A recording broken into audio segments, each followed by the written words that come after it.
While the world's media was focused on the diplomacy in the Middle East, something much quieter and exponentially more dangerous was happening in the skies over Britain. As of March 4, 2026, the Royal Air Force has effectively gone to war. Under conditions of total radio silence, the 48th Fighter Wing at RAF Lakenheath did not just relocate, they surged. This is unprecedented. The standard UK deployment pattern usually moves 3, maybe 4 stealth jets at a time, but in the last 48 hours, they deployed 12. We are looking at a commitment of Britain's entire functional stealth fleet. The official Ministry of Defense statement calls this routine readiness. Today, I am going to tell you why that statement is dangerously misleading and how the recent drone strike on RAF Akrotiri has just forced the RAF into the biggest strategic pivot since the Cold War. You won't hear this on the mainstream news. Let's get into it.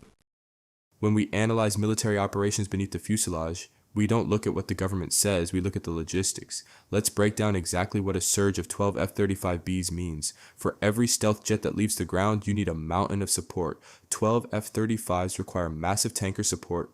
We are talking at least 5 Strat tankers to keep that fleet airborne and crossing the Mediterranean. Our open source intelligence analysis has identified that support. They weren't flying the standard commercial flight paths. They were moving in complete tactical silence. And then there is the question of the crews. This deployment just stripped the operational readiness of all other RAF combat wings. The UK has gambled every single one of its advanced 5th generation assets into a single conflict zone. This isn't just an exercise, it is a response to an existential threat to British interests. And that threat became crystal clear on March 1st. The drone strike on RAF Akrotiri was not meant to destroy the base, it was meant to send a message. It proved that the unsinkable aircraft carrier that is Cyprus is no longer safe. We are not seeing the full picture of the damage, but my analysis suggests a fuel facility was compromised, and that gap in capability must be filled. The F-35 surge is the desperate plug for that hole. So why the F-35B? Why risk a £100 million stealth fighter against a 10,000 pound loitering munition? The answer is sensor fusion. A drone like the Shahed-136 that hit Akrotiri has a tiny radar cross-section. If you were tracking it on a standard 1990s air defense radar, it would look like a large bird. This makes traditional ground-based air defenses in the region struggle. But the F-35 doesn't rely on a single radar, it uses an active electronically scanned array. This system is so advanced that it is optimized to track precisely these kinds of small, low radar cross-section targets in high clutter environments. A Shahed drone can try to fly at treetop level to hide in the radar clutter of the ground, but the F-35's downward-looking sensors will pick it up and classify it instantly. The F-35 can detect a drone at ranges your competitors' dry news titles would never dream of. It doesn't need to get close to visually confirm the target. This is a game of see first, kill first. But when these 12 jets arrived at Lakenheath, our analysis of the flight line photos, even the blurred ones, indicated a specific weapon configuration. They are not flying in stealth mode for simple combat air patrols. They are flying in what we call beast mode. That means they are carrying AMRAAM missiles in their internal bays and sidewinders on their external pylons. This is not a defensive posture, it is a statement that they are prepared to clear the skies of any and all threats. This brings us to the strategic gamble. The Lakenheath surge isn't just about the UK. We are seeing the activation of a 2026 defense protocol that integrates UK stealth capabilities with the American strategic net. The US has requested this surge because their own assets are stretched thin. By committing its entire fleet, the UK is proving it is the only ally with 5th generation capability capable of supporting a high-stakes containment strategy. My opinion? This is Britain's most dangerous moment since the 1982 Falklands War. We have gambled everything on a technology that works perfectly on paper, but as history teaches us, technology is only half the battle. If a sustained air campaign begins, the logistics, not the sensor fusion, will be Britain's undoing. I will be keeping my eye on those tanker movements. They will tell us everything the government tries to hide. The tactics you are seeing today, from tactical map routing to sensor fusion for better situational awareness, all have a deeper lineage. The RAF didn't invent air combat today. They have a 100-year history of innovation that dates back to the very first dogfights.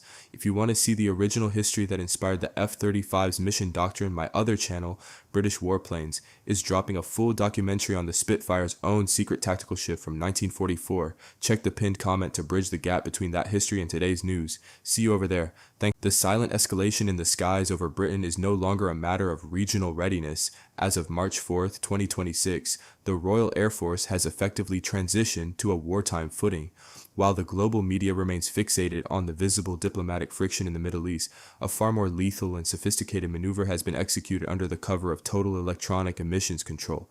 At RAF Lakenheath, the 48th Fighter Wing did not merely conduct a repositioning exercise. They surged with a ferocity that defies standard NATO deployment logic.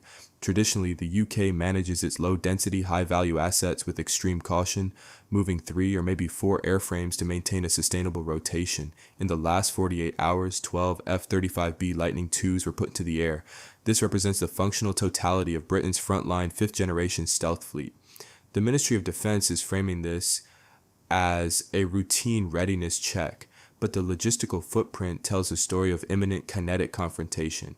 To understand the gravity of a 12-ship surge, you have to look past the airframes and into the shadow of the support tail. For every F-35 that leaves the tarmac, a massive, synchronized web of logistics must be maintained.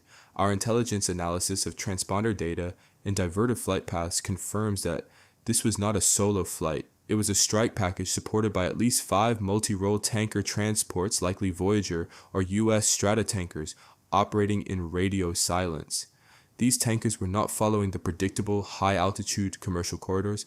They were carving tactical paths across the Mediterranean, threading the needle between sovereign airspaces to avoid detection. By committing 12 jets, the RAF has effectively stripped every other combat wing in the United Kingdom of its operational depth.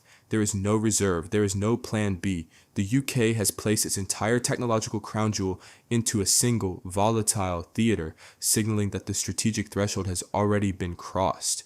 This unprecedented pivot is the direct consequence of the March 1st strike on RAF Akrotiri. The mainstream narrative suggests this was a nuisance attack by low-cost drones, but the strategic reality is far more chilling. The drone strike wasn't designed for total destruction. It was a proof-of-concept attack meant to demonstrate that the unsinkable aircraft carrier of Cyprus is now vulnerable. Analysis of the impact zone suggests a precision strike on localized fuel infrastructure, creating a capability gap that threatens the RAF's ability to project power into the Levant. The F-35 surge is the desperate high-tech plug for that bleeding wound. The question then becomes, why risk a £100 million stealth asset against a 10,000-pound loitering munition? The answer lies in the brutal evolution of sensor fusion.